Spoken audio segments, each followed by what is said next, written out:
Salom, men bu videoda qanday Crystalix'da ro'yxatdan o'tib unda o'ynashni tushuntiraman. Bu Minecraft serverda men yaqindagina 100 kun yashadim. Serverda o'ynash uchun sizga kerak bo'ladi kompyuter yoki notebook va internet. Bundan so'ng esa men o'sha Crystalix'da suratga olgan men 100 kun Skyblockda yashab qoldim videosi ostidagi havolaga bosamiz. Havolaga bosganingizdan so'ng sizni Crystalix'ning rasmiy saytiga olib o'tadi.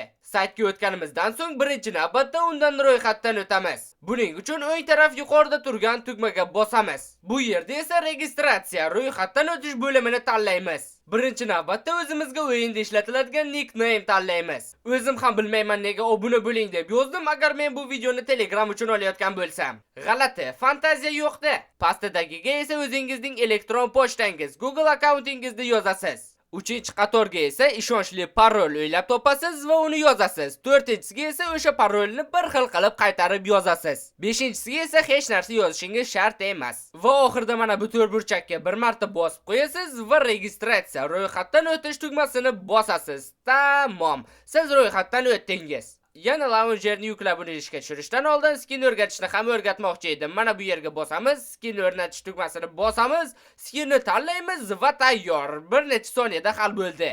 Endi esa shunchaki launcherni yuklab uni ishga tushirish qoldi. Launcherni yuklash tugmasiga bosamiz. Bu yerda esa agar sizda Windows tizimi bo'lsa, Windowsni tanlaysiz. Linux bo'lsa, Linuxni.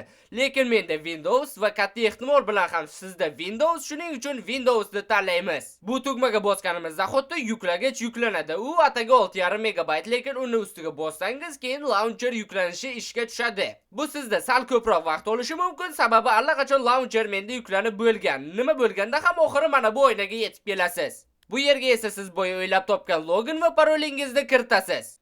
Men sizga mana shu login va parolingizni ishonchliroq joyga yozib qo'yishni maslahat berardim. Bo'ldi, tayyor. Endi Crystalix'da o'ynashingiz mumkin. Mini o'yinlar deysizmi? Modly OneBlock yoki Skyblock hammasi bor. Yana bir narsa, bu video Artifact Telegram kanali uchun maxsus tayyorlandi. Lekin katta ehtimol bilan siz uni YouTube'da ko'ryapsiz. Bunga meni hech qanday e'tirozim yo'q, lekin bir narsani unutmang. Bu baribir birinchi bo'lib Telegramda chiqqan, shuning uchun obuna bo'lib qo'ysangiz arziydi. Iloji bo'lsa bu videoni YouTube'ga qo'yayotganlar videosini havola qoldiring mening Telegram kanalimga.